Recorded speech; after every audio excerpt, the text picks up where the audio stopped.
Sourdough. Let's talk sourdough. Everyone's talking about sourdough, but you don't have time to make sourdough. Here's how I squeeze sourdough into my busy evenings and early mornings so that my kids can have sourdough bread. They ask for it, they love it, they love helping me make it. I thought my sourdough starter was dead, but it wasn't. Turns out, if your sourdough starter is not moldy, it's not dead. My kids have been asking for sourdough, and my sourdough starter is dead and been in the fridge for a couple months. So we're going to see if we can bring it back to life. I love to use my kitchen scale for this, for all things sourdough and all things baking. We're going to start pretty small. We're going to start with equal parts, 50 grams of starter, 50 grams of water, and 50 grams of whole wheat flour.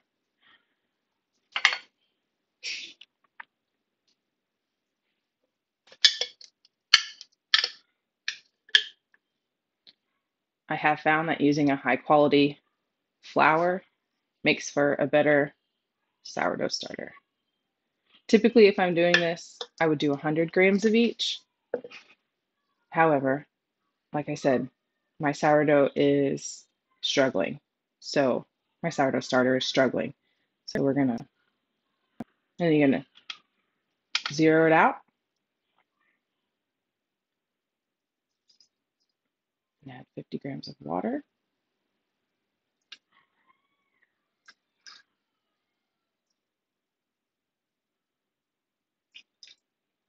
It's okay if it goes over a little bit.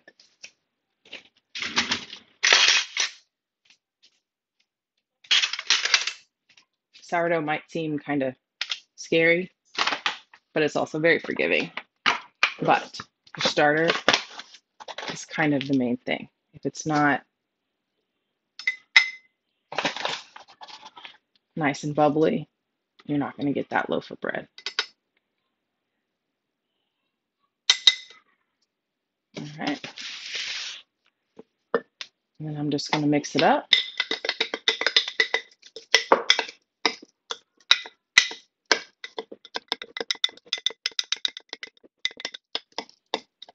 And we will come back in a few hours and check it. I will probably do this twice a day until it's nice and bubbly. Put a lid on it, and I'm just going to keep it sitting here on my counter. We have bubbles. We're going to mix it again. 50 grams of sourdough starter, 50 grams of water, and 50 grams of whole wheat flour.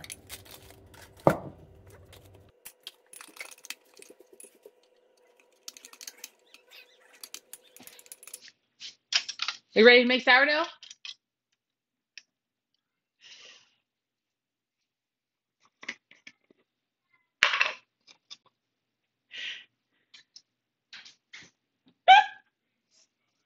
Your sister.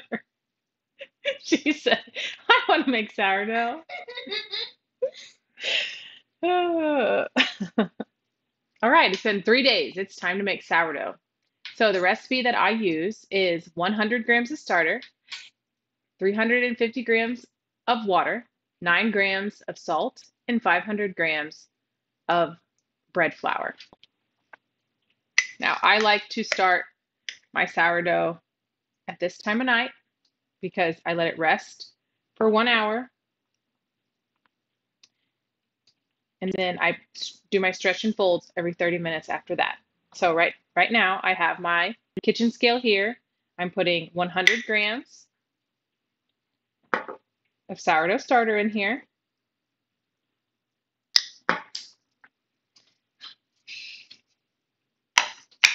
And then each time I zero that out. Forgot my water.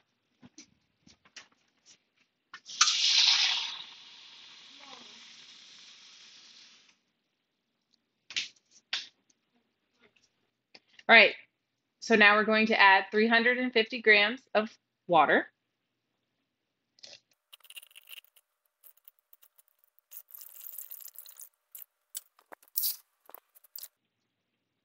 Now we're going to mix. You do not need a dough whisk. A fork works just as well. I got one of these for Christmas and I just find it fun.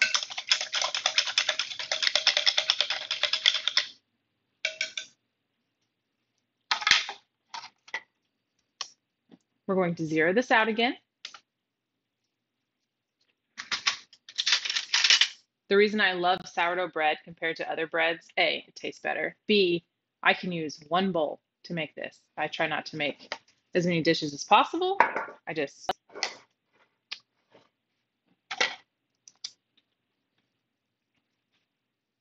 And we're putting 500 grams of flour. I should have got a bigger scoop.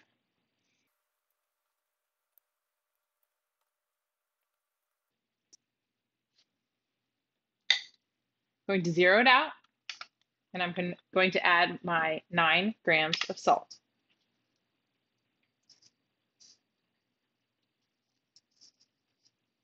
You can make this recipe using cups and teaspoons and tablespoons if you want to, but using a kitchen scale is A, easier, and B, way more accurate. I'm not a fan of normally using a kitchen scale, so it did take me a while to come around to using a kitchen scale.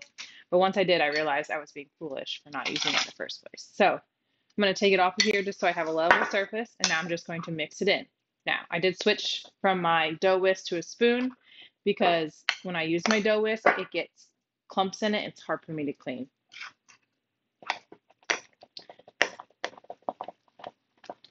I typically make my loaf of sourdough after we finish dinner. We're about 6 o'clock now. That way it can rest and I can do my stretch and folds, and then I leave it on my counter before I go to bed. And then I wake up the next morning around 5, which is when I wake up before I go to work. And that's when I will do my shaping.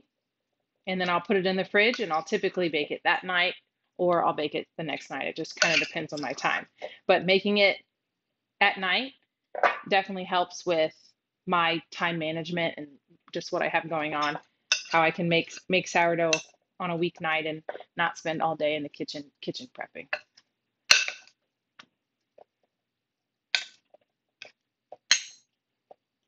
All right, so that's all mixed in. Looks like this. Kind of thick and kind of gooey.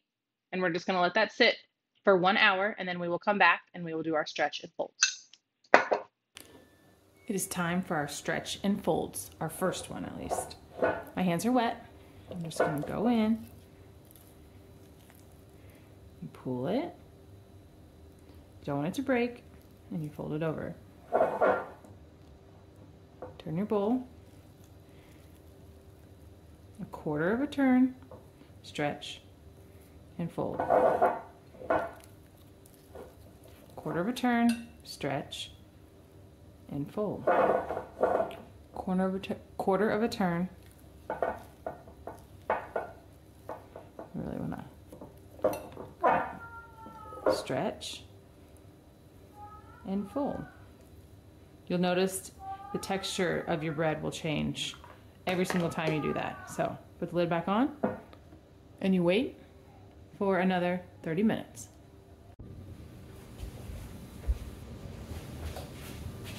We are moving on to our second round of folds.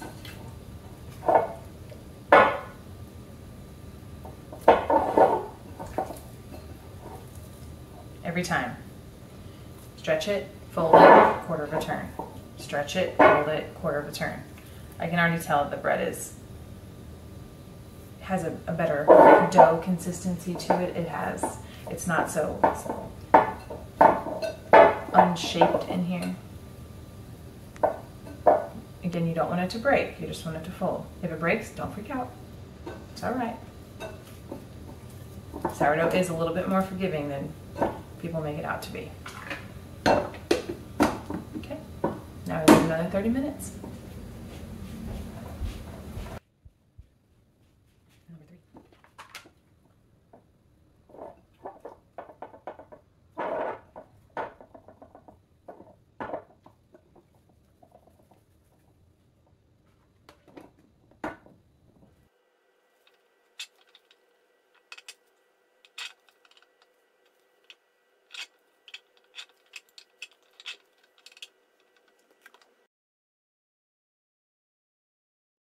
Good morning. Our sourdough has risen. It's doubled in size. It's now been overnight. So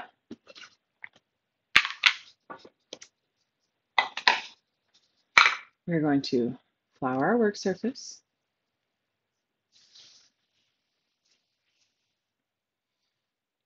We're going to flour the top of our bread.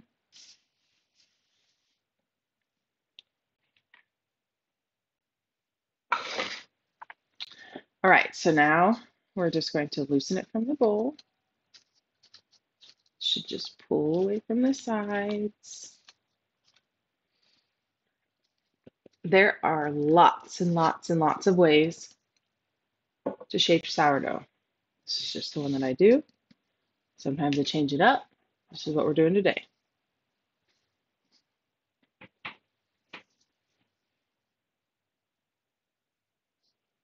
Just gonna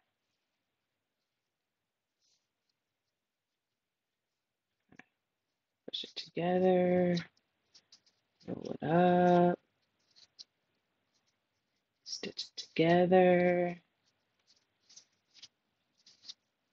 pull the sides in.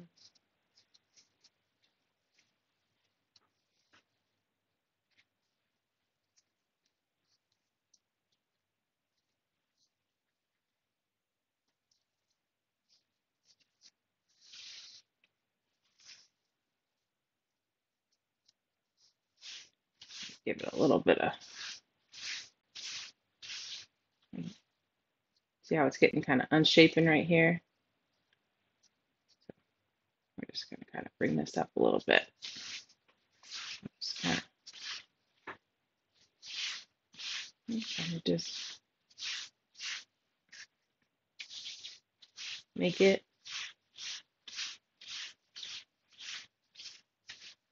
ball. This is the bread bowl that I use. It's a flour side bowl. You can use a bowl with a flour towel, as long as you have lots of flour in it. That's all that really matters. You can also buy one of the bowls that has the towel over the side. For years, I used just a bowl with a flour towel. So there's all kinds of different ways.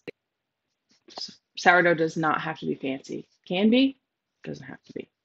And what we're going to do, this is our shaped side, so it's going to go in there. That way when we go to bake it, we put our parchment down here, we'll flip our bowl, and then it goes into our Dutch oven. I'll show you that step next. But now this has to go back into the refrigerator. I leave it until tonight when I get home from work, then I will bake it. You can bake it like this from right now. It is recommended to refrigerate for at least a few hours to chill your dough so that it has a good rise, but you don't have to. All right, so now it is time to bake our bread that's been refrigerating. And what we're going to do is we're going to put this parchment on here, flip it over, comes right out of there. And I like to just cut the corners off because it fits inside of my Dutch oven better. But still, I need to be able to grab onto it.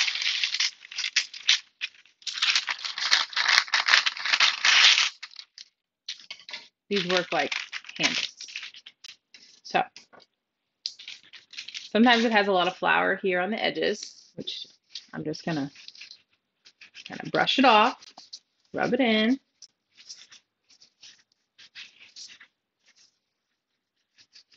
And I have my oven set to 450 degrees. My Dutch oven is in there preheating. I do like to do that. I feel like it does help. It's just it's a standard cast iron Dutch oven. If you use a glazed Dutch oven or something along those lines, you probably don't want to heat it up. Check with the manufacturer because sometimes that glaze can't take the heat, and then without having anything in it, and then you put something cold in it, it could break it. So just check with your manufacturer. I use just a standard cast iron Dutch oven. Okay, so we have our bread here. You can use a bread knife,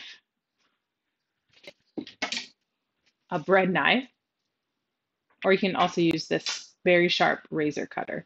And that's what we're going to use now. I'm just going to make a line right down the middle. You can make some on the side, you can do something fancy, but for today, we are just going to keep it simple. I like to have a nice deep cut so that my bread has somewhere to go. All right. So we're going to get this Dutch oven out of the oven.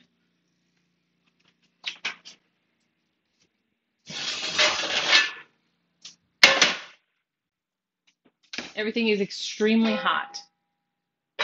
So make sure there are no kids around when you do this. So I'm going to take this and put it right here into my Dutch oven. I can already hear it sizzling. So, and then I'm going to put a lid on it. And we're going to put it back into our oven. And we're going to set a timer for 30 minutes. And then at that point, we're going to take the lid off and we're going to bake it for another 15. If you like a darker crust, you can go longer than that. But my kids don't prefer a very dark crust, so that's why we go 15 minutes.